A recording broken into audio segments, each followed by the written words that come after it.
Okay, I am here to explain my code this time around because obviously in my video, even though it's not the most complex code, still could be a bit more engaging to actually explain it.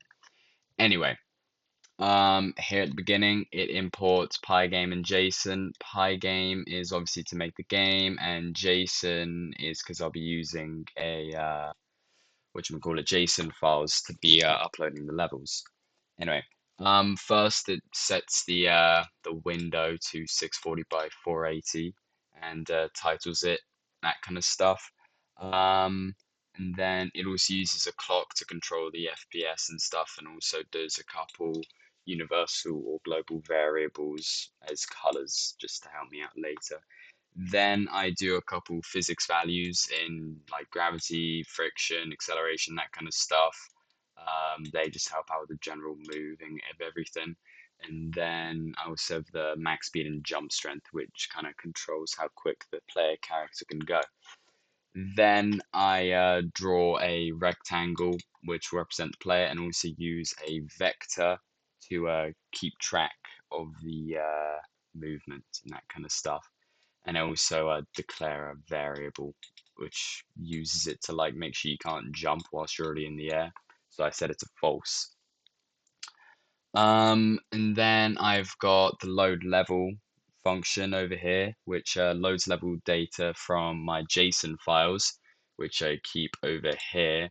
It essentially says three things: where you spawn when you first go in, where all the platforms are, and where all the hazards are.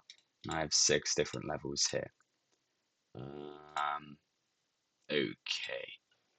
Then, then there's the input direction function, which checks which keys are being pressed and returns the movement input, which is like left or right and that kind of stuff. Then there's the move function, which handles the horizontal movement. It adds the acceleration when you press direction and limits the speed, and applies friction when you stop. So it just makes it feel like it's a little more fluid, the physics of it all. It also checks for any collisions with the player and the platform, since you can't just walk through them. And then down here you have the gravity function, which applies downward force to the player, and also checks if the player lands on a platform or hits one from below. You got the simple jump function here, which just lets the player jump, but it only lets them if they're on the ground and the spacebar is being pressed. Then you got the hazards check, which just resets the player back to their spawn point if they collide with a hazard. And then we also got the bounds function, which keeps the player inside the screen. Then we also got the draw function, which just makes everything be drawn whenever you load anything. And then you got the main function, which runs the game loop and loads the first level and is always checking for any events happening. It also handles the inputs, updates the movements in physics, checks collisions, and redraws the screen.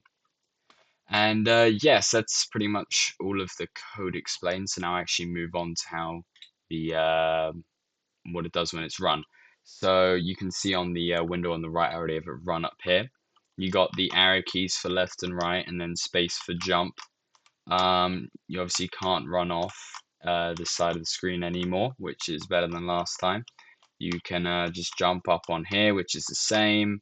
But now if you run into this little red outline here, it's a hazard, and it will send you back to your spawn point.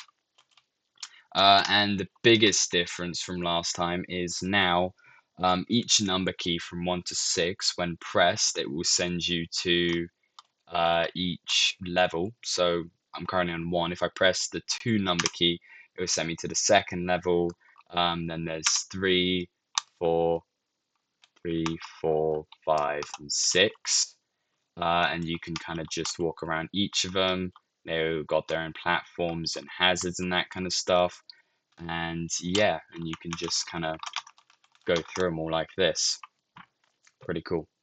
All right, that is everything. I will hopefully get out my next update not too not as big of a leap in time as last time. And yeah, thank you for watching.